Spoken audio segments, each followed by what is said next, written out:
कुछ हम कहें कुछ तुम कहो, कुछ हम कहें कुछ तुम कहो, बिना बात के कोई शिकवा ना करो। बहुत सारे रिलेशनशिप यूं ही ख़राब होते जा रहे हैं। बहुत सारे लोगों के कार्मिक्स बढ़ते ही जा रहे हैं। छोटी सी उम्र में, एक 13 साल की एज में लोगों को एक अकेलापन महसूस होने लगता है। उनके साथ उनके पेरेंट्स नहीं होते बिकॉज़ वो काम में बिज़ी होते हैं। देन वो अपने खालीपन को, 13 साल के बच्चे अपने खालीपन को भरने के लिए दोस्त बनाते हैं। दोस्तों में बहुत कम लड़कियां होती हैं, बहुत ज़्यादा लड़के होते हैं। इसी दोस्ती के चलते वो एक रिलेशनशिप में आ जाते हैं और फिर क्या, धीरे धीरे वो इसी रिलेशनशिप में चलते चलते हर्ट होना शुरू हो जाते हैं, इमोशनली और डिस्टर्ब होना शुरू हो जाते हैं, जिसके चलते वो बहुत कम एज से ही बहुत सारी ऐसी चीज़ें सीख लेते हैं जो उनको थोड़ी अपनी एज में आकर सीखना चाहिए, पर ऐसा नहीं होता और इतनी इमोशनली डिस्टर्ब होने के चलते डिप्रेशन में आ जाते हैं। और जब वो इतने ज़्यादा डिप्रेशन में आ जाते हैं तो निगेटिविटी जो होती है जो हमारे आसपास होती है, वो उस व्यक्ति को ब्लैंक कर देता है। ब्लैंक इन द सेंस, कुछ भी सोचने समझने की पावर नहीं होती उस बच्चे पर। जी हाँ, मैं बच्चा ही कहूँगी। 13 साल से चलते चलते अगर वो 16 साल में पहुँच गया या पहुँच गई तो अभी कुछ ज़्यादा बड़ी नहीं हुई है, वो अभी छोटी ही है या छोटा ही है। अब जैसे ही उसकी सोचने समझने की क्षमता चली जाती है, वो सुसाइड करने का फैसला कर लेता है, क्योंकि उसके पास कुछ नहीं है ना। पेरेंट्स का होना बहुत ज़रूरी था। पेरेंट्स तब आए उसकी लाइफ में जब वो इमोशनली बहुत ज़्यादा डिस्टर्ब हो गया, और पेरेंट्स उसे सपोर्ट करने के बजाय उस पर ही तंज कसने लगे, तो उसने सुसाइड कर लिया।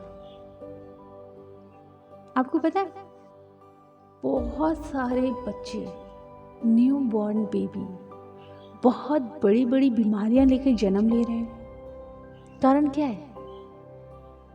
इस बच्चे ने अपनी लाइफ में इमोशनली बहुत सारी चीज़ों को फेस किया, डिप्रेशन में आ गया। जब ये थक गया खुद से लड़ते लड़ते, सबसे लड़ते लड़ते, तो सुसाइड कर लिया इसने।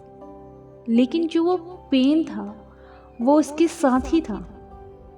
जब उसने नेक्स्ट बॉडी में जन्म लिया, वो पेन वाली एनर्जी ने उसकी बॉडी में एक बीमारी का रूप धारण कर लिया।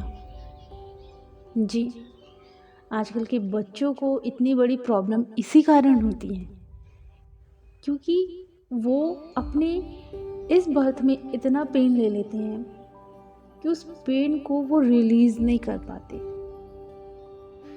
अब कोई भी एनर्जी होगी, वो अगर आपके अंदर से रिलीज़ नहीं होगी तो वो बीमारी का कारण तो बनेगी ही ना, बहुत बड़ी बड़ी बीमारियों का कारण। बस ऐसा ही है कि बच्चों को ना प्यार चाहिए, उस प्यार में साथ चाहिए, समय चाहिए। अब ये तो ठीक है कि हम प्यार दे सकते हैं, समय दे सकते हैं, लेकिन फिर भी उन्हें खालीपन लगता है। कभी सोचा अब ऐसा क्यों लगता है? मैंने एक स्टोरी सुनी थी मृग की स्टोरी में मैंने ये सुना था कि वो कस्तूरी की खुशबू सब जगह ढूंढता रहता है, सूंघ सूंघ के कि कहाँ से आ रही है। बाद में पता चलता है कि वो कस्तूरी उसी के अंदर है। मैंने एक स्टोरी देखी भी थी माँ पार्वती जी की,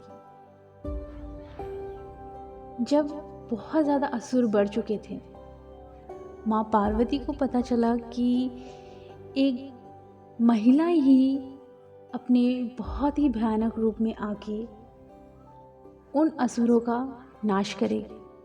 उन्होंने एक स्वप्न देखा, बट उस स्वप्न में वो महिला कौन थी वो उन्होंने नहीं देखा।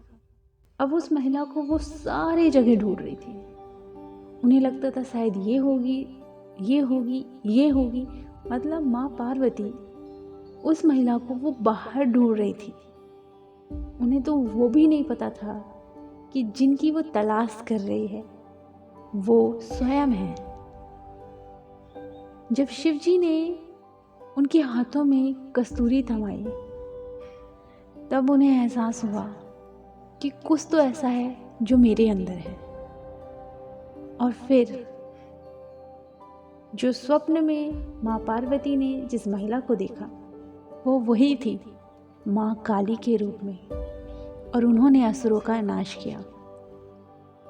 बस ऐसे ही होता है कि जिस लव और पीस के लिए आपके बच्चे इधर उधर भटकते रहते हैं, इधर उधर कार्मिक कनेक्शन बनाते रहते हैं,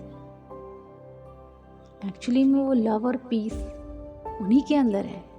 ये बताना बहुत मुश्किल हो सकता है बाकी पेरेंट्स के लिए, बाकी लोगों के लिए, लेकिन जिसने ये अनुभव किया है, यानी कि मैं, मेरे लिए बहुत इजी है।